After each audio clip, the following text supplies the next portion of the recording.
Hello, how are you doing today? Good. How are you doing? I'm good, thank you. And thank you so much for agreeing to do this interview with us. Oh, I'm excited.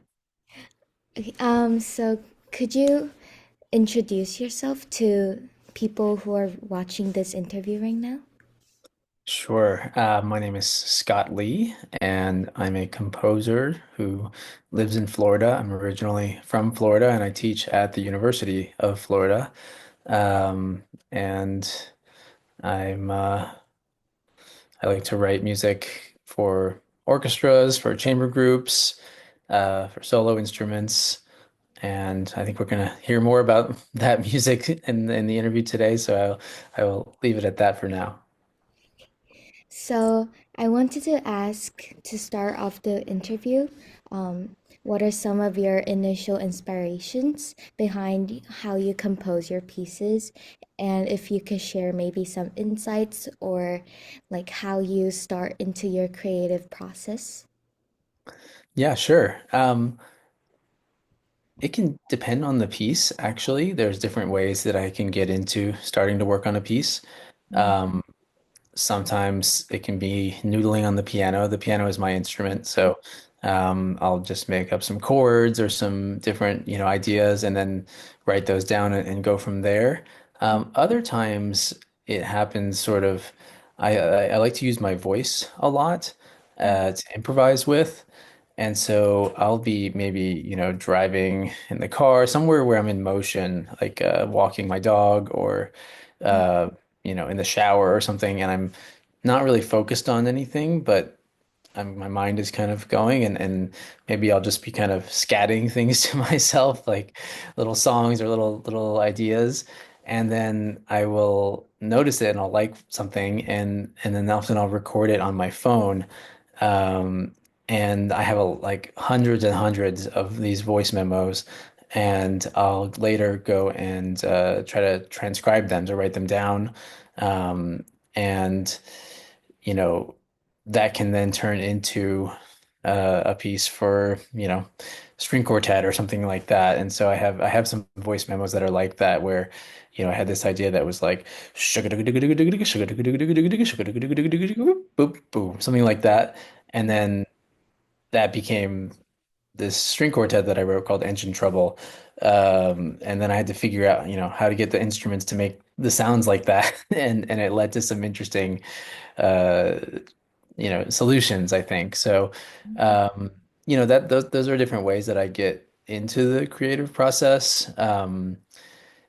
Different pieces of mine are inspired by different things, whether things having to do with Florida, where I live and where I'm from, or different other places. I've had pieces that were, commissioned to be about other specific places like Yellowstone National Park, um, or the city of Bozeman, Montana. I was the composer in residence for the Bozeman Symphony, and so they wanted some pieces that were about those places. So I went there and I kind of took everything in and tried to, represent as best as I could what I thought was most interesting or important about those places in music, which is obviously a challenge. But yeah, so that's kind of different ways that I've found my way into the pieces that I write.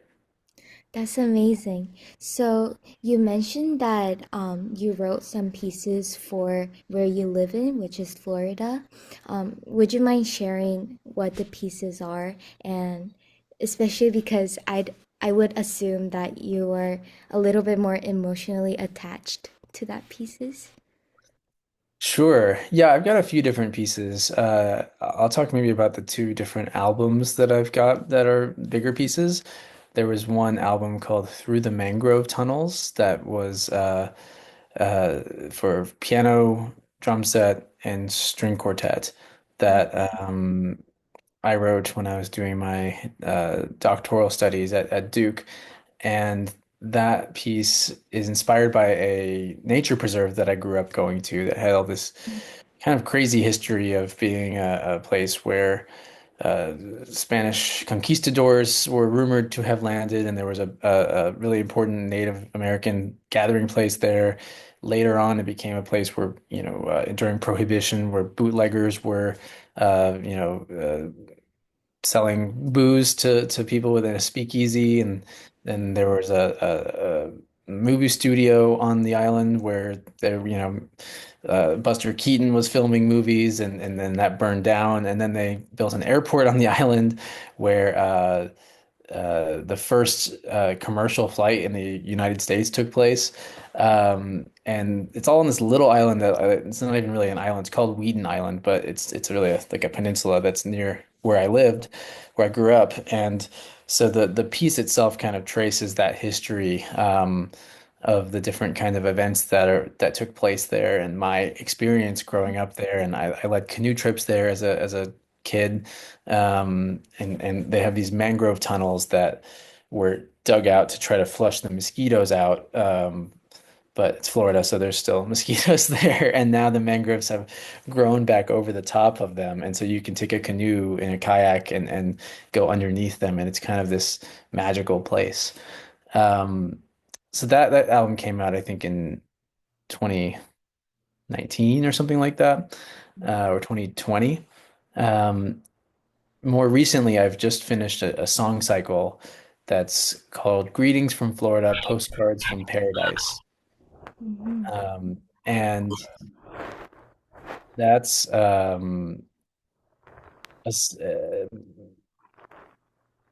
based on the idea of Florida as a kind of utopia, as all these people sort of people see Florida as this utopian place, and people are drawn here, whether it's, tourists, retirees, immigrants, nature lovers, right?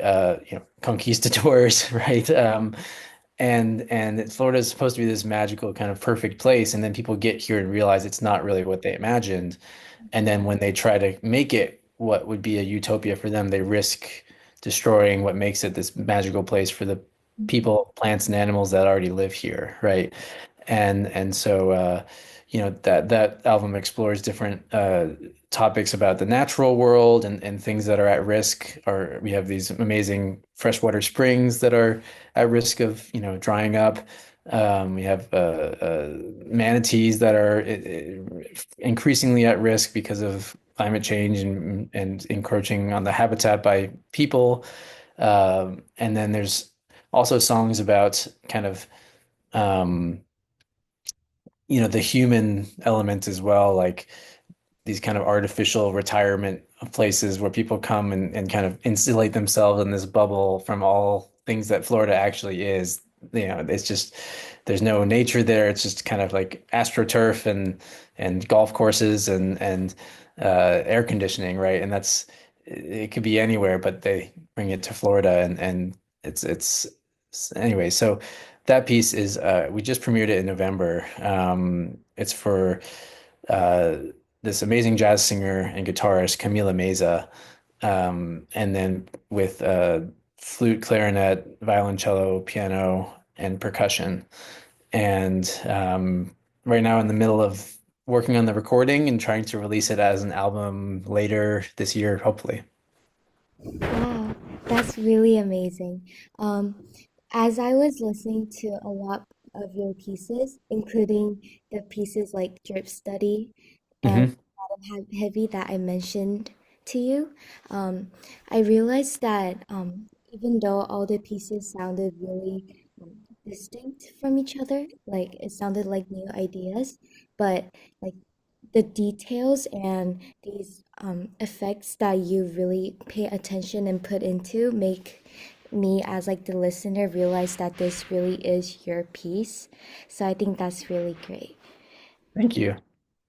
So I also wanted to ask, like, since I feel that that's a part of your artistic identity, um, I wanted to ask how you might approach creating like these different compositions that resonate across diverse global audiences while staying true to your own identity as well. Sure. I appreciate, what you said about my music. I I don't think when I'm writing music that I'm really purposefully trying to make pieces that resonate, across diverse global audiences. I think what I'm trying to do is, chase down these ideas that I think sound cool to me and that best serve the piece that I'm working on and make it successful to myself. And that's and I because I can't really put myself in the shoes of anybody else, and I think it's risky to try to assume what someone else might like. And if I tried to do something because I thought somebody else might like it, but I don't really like it, then that feels like it's a dangerous road to go down, because I feel like you lose a bit of yourself in that process. And so I do feel like the only way forward for me is just to write music that is, as as successful to myself as I can make it, right? And that means, constantly revising the ideas until it's like exactly how I would want to hear it myself. So I guess making music that I want to hear, and then hopefully, because I've just kind of had the vision of what I would think would sound the best, hopefully there are other people out there whose, brains and ears work in a way that is at least somewhat similar to mine, and then they might like it too. I think that's kind of a we hope for that, and then sometimes it happens and sometimes it doesn't. But yeah, so I guess just writing the pieces to make them as successful for me as I can, and then you know others hopefully enjoy them too. Yeah, I really enjoyed a lot of your pieces, so I think my brains and my ears are pretty similar to yours. That's glad to hear. I'm glad to hear that. How did you find the pieces, by the way? I'm just curious. I was like, while we were as a team searching for like composers that we could possibly reach out to, I already had heard group study before with like my violist friend. So Mhm. then I was like, oh, this is a really interesting piece because there's so much uses of like techniques, including pizzicato, and then that now like later on transitioning. Yeah. Um, and I was further researching into your pieces as well. And I thought so many of the pieces were the kinds that I was attracted to, and I found it really interesting. Oh, thank you.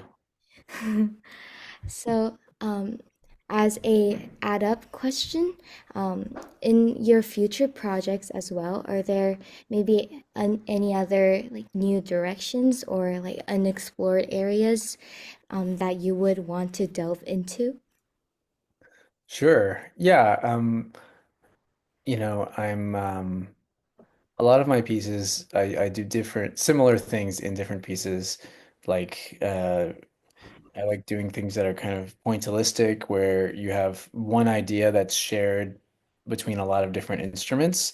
And I think for whatever reason, that makes me excited when it's like six instruments that are all contributing to one idea, and it kind of bounces between them in a way.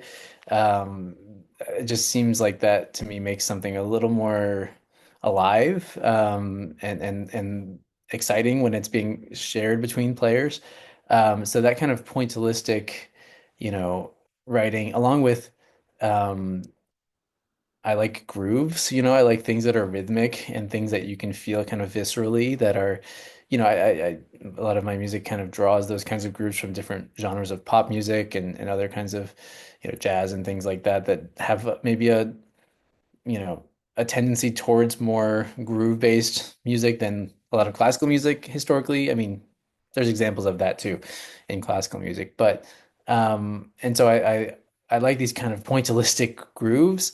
And so I've got a piece that I'm going to be working on next that's for a string sextet. So two violins, two violas, two cellos, for some friends of mine who run a chamber music festival called the Flatirons Chamber Music Festival in Boulder, Colorado. And it's going to be a 10 to 15 or 15 to 20-minute piece, somewhere in there, um, called Strata, which is thinking of the kind of geological layers that you see in a place like Colorado in the mountains, where you can see like the eras of time that have passed under the Earth's surface, and as a metaphor also for the kind of layers that we have in our own society and in our own, heads, I guess. Um, and so I'm wondering if I can find a way to um, have multiple of these pointillistic grooves that are happening kind of simultaneously, like a like polyphony of pointillistic grooves, which I don't know, it's going to be challenging because, how do you make it so that the two distinct things stay distinct when they're being shared between different instruments. So I don't know. That's kind of what I was excited about with that project because there's two pairs of the same instrument. So you could have two violins that are sharing one idea between them, and two violas that are sharing an idea between them, and two cellos that are sharing an idea between them, and layer three different things at once. Or those, you could mix and match the different string instruments because they all, timbrally are similar enough. So that's what I'm exploring, I think, in this next piece. And I haven't really started it yet, but it'll be for next summer for 2026. So I have some time. So, as a follow-up question, in the first question, you mentioned that you take a lot of recordings of like ideas and then combine them together into a composition. Do you usually start with an instrumentation in mind and then bring up what those instruments could do, or do you try to settle with an idea first and then come up with the instrumentations later?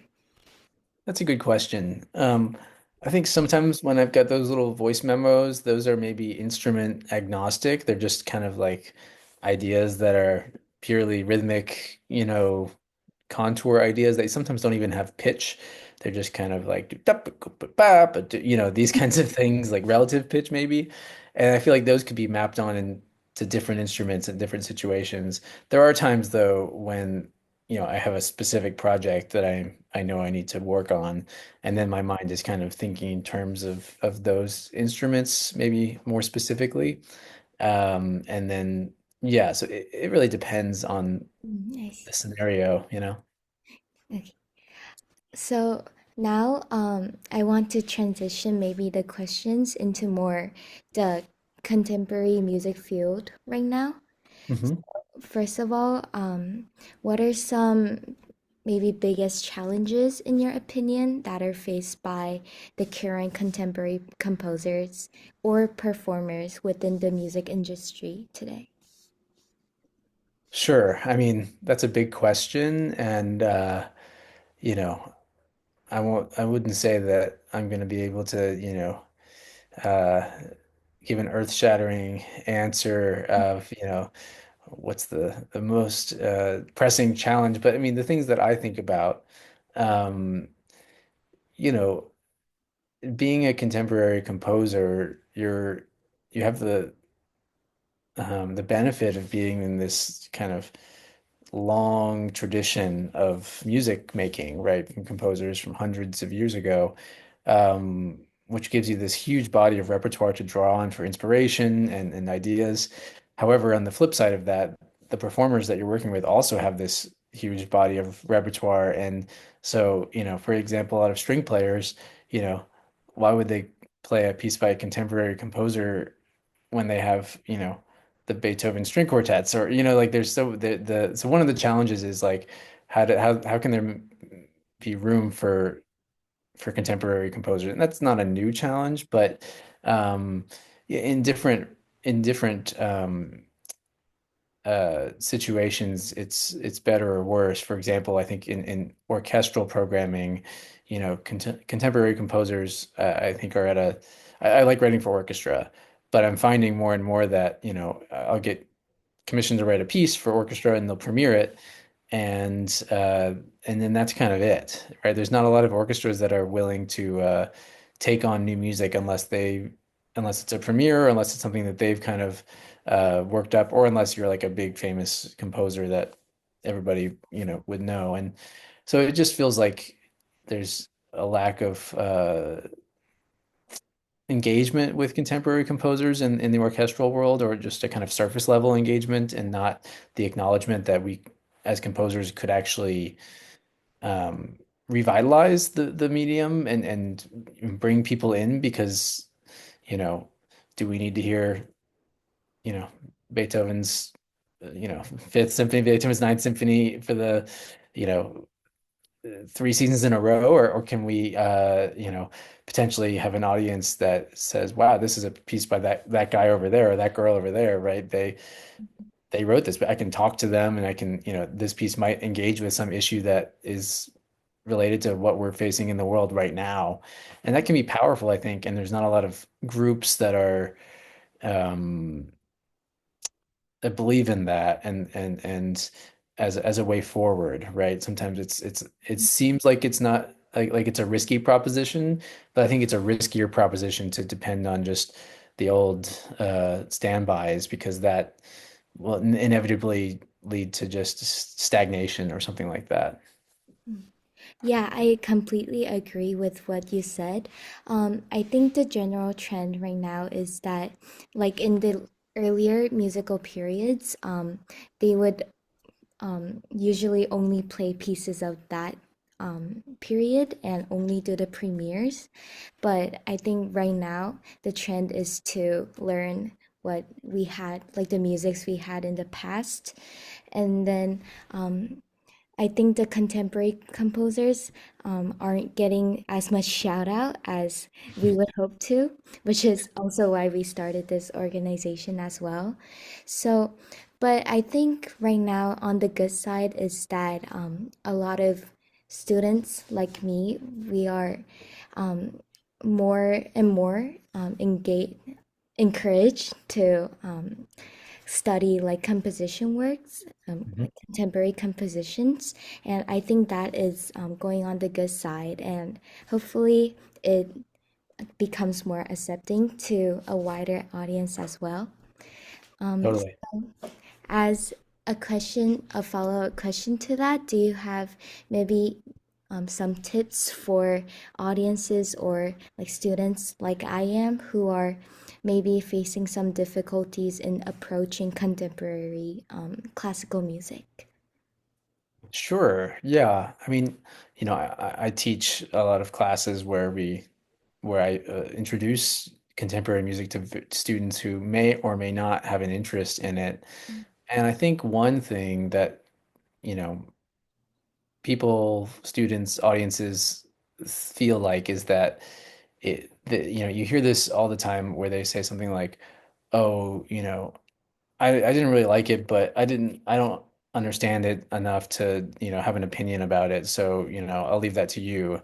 And I just feel people are afraid to really like engage with the music on their own terms. Um, and and be afraid to say that they don't like something or that they do like something without feeling like they need to know like I don't know, music theory and all of the things that you know as a professional. And I think so first of all, it's like if I were talking to someone who is not sure about listening to contemporary music and what to do, I would say, you know, trust your gut. Go with, first of all, like let yourself have opinions and not worry about whether they're based in some kind of theoretical knowledge of the music, and instead just did you like what you hear? Is there something interesting in that music, right?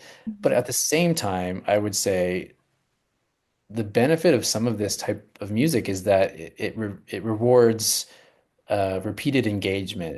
It rewards deep engagement. And so there are a lot of people who engage with music on a kind of uh, in a background way in the course of their day or in their lives, right? You put music on while you're cooking or while you're on the bus going to school or to work, right? Or while you're studying or something like that. And the music that I love the most, it doesn't work in that format because it really demands that you pay attention to it, and that's something that's harder and harder. It's like movies also demand that, but sometimes you're watching a movie and you've got like a phone over here and you've got your computer over here. There's like three screens all happening, right? And so it's hard to sit and just like I'm gonna listen to some music and I'm gonna just do that and only that, right? That feels like a luxury and also feels like a challenge. Mhm. But that's where you can really be rewarded um, and you give something a couple chances. I mean, I remember um, when I was in high school, I was taking a music class. It was an IB music class, and we got to spend like a couple, like a whole year basically listening to Bartok's Concerto for Orchestra. And because it was on this big test and we had to know it kind of inside and out. And I have to admit that at first that piece challenged me. I didn't really understand what I was hearing. There were things that were confusing to me, and it just didn't really make sense. And that's not a, it's looking back, that's not a really a challenging piece that I would think of that is challenging now, right? Um, but after we listened to it a few times and we learned about the context of the piece, we just read about who Bartok is, what was he thinking when he wrote this piece, it started to click and I started to really like that piece. And now it's one of my favorite pieces. So I think just listening to something a few more times, you get familiar with it. It's not so foreign, but then also having an idea of, well, what's this music about? What's the context? Just like having a curiosity about it that can really give you a way in, right? Maybe this is a piece that has historical significance about something that happened in history. Maybe it's like about some funny animal, or maybe it's completely abstract, but it's about this cool melody that gets manipulated in all these different ways. And I think, you know, there's a lot of different ways that you can find your way in. And there will just be music that not everybody likes, right? And that's fine. And that's healthy, right? To have different opinions. So I think, going back to what I said first, it's okay if you don't like every piece, but there's something out there for everybody, I think. Yeah, I completely agree. And I think for every musical periods, there's a general, maybe a trend or a similar idea shared between composers, maybe regarding like theoretical, like chord progressions, or maybe like how they shape like instrumentations. So maybe for the industry, the contemporary industry right now, do you are there any trends or movements that you've noticed between the composers? Hmm. Trends. I don't know. The one you could call it a trend, but that seems to be diminishing the value of it. In the last, I don't know, 5, 10 years, there's been a real push towards diversifying the repertoire and diversifying the kind of composers that are represented on concerts. And that feels like a really healthy, important thing. The bigger the tent for contemporary music, the healthier the field and the art is, the more different kinds of voices and different kinds of sounds that can be brought into what we do. And yeah, I hope that, you know, without getting political, there's been a turn against some of those things in some of the bigger political spheres of our country, and I hope that that doesn't trickle down into the art that we make. And so, um, yeah, I mean that's sort of a trend that I hope doesn't just be a trend. I hope that's like a just a culture change that becomes permanent and kind of assumed. I mean, there are other little, trends that you could look in terms of like uh instruments that people use. I remember for a while people were laughing about, bowed crotales as a trend where you get this kind of cool sound and everybody was using it, right? And then it becomes a little bit cliche or just like a marker of that time, right? So right now I imagine it'll take a little while to look back and say, well, what was I doing that was totally cliche for 2025, right? Maybe I'll know in 2030. Um, then maybe do you have some, um, could you share some of your visions for the future generation as well? Maybe as technology is continuing to advance and maybe more like AI are developing as well. Sure, yeah. I mean, there are AI is certainly in the air. Everyone's, interested in what that means for different jobs and different artistic pursuits. Um, so far, I haven't seen any AI that would, be able to replicate what I do, but I'm sure it's coming. You know, it's maybe not as profitable to write weird contemporary music, so uh, it's not as interesting to the big companies to build AI models that can do that. But you know, I just was on a committee to hire a composer here at UF that works with AI, and so I've been thinking about this a lot. And I think, you know, there are ethical concerns about the use of AI and borrowing, or taking other people's music and using that in a model. And I think those kinds of large models can be problematic, and as well as with the sort of environmental impacts that they come with. Um, but with kind of smaller self-made models that are less intensive in terms of resources, um, there are opportunities, I think, to use AI creatively as a tool that's assisting composers and not trying to replace them, right? Rather than just press a button and spit out a piece, or type in a prompt and spit out a whole piece. Uh, Maybe it's a tool that a composer can use to help realize an idea that they wouldn't be able to realize on their own. And I've gotten to see some really cool. We've had some composers come to campus to show what they're doing with AI, and there's just really exciting things that people are doing that I would never have dreamed of. So I'm excited for that, tentatively excited, uh, um, but it's certainly a brave new world. I think as like musical periods change, there are certainly things that also advance in the society as well, and then we are able to incorporate those things into compositions as well. But these are some things that we also have to be cautious of, since right now AIs are only able to take informations from like what's already been there. Right. So Yeah, definitely. yeah. So as a final question of this interview, um, do you mind giving maybe a special shout out to current day composers or maybe future generation composers that you feel are maybe a little bit, um, sorry, that you feel like could be represented more? Sure. Um, Yeah, I'm just thinking of the music of some of my friends and some of the people that I admire, that I think are really writing incredible music. And, some of them are getting some recognition for it, but they could always be getting more recognition and more performances. I think of composers like Andy Akiho, who writes amazing percussion music and rhythmic music. My friend Katie Balch, who teaches at Yale, and she's writes these amazing kind of music with just chattering energy built inside of them.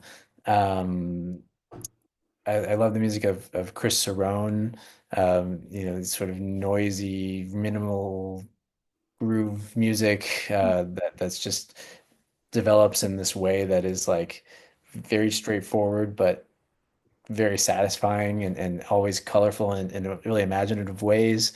Um, some more.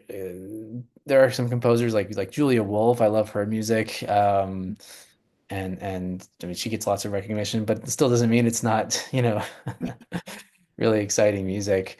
Um, yeah, maybe that's an I could just keep going. One of my friends, one of my really good friends, unfortunately passed away of cancer recently, Sarah Gibson, and she was an incredible composer and such a lively and wonderful person. And I know there's some concerts of her music that are happening, but I would love to see more and more of her music put out there in the world.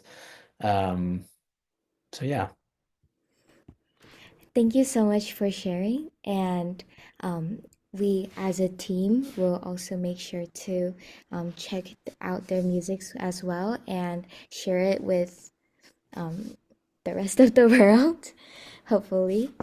And thank you so much for contributing to the interview today. And I'm so happy to have talked to you. Well, I appreciate you reaching out, and I'm glad you guys are making this podcast. It seems like a great project. Thank you. Nice meeting you, Minji. Me too.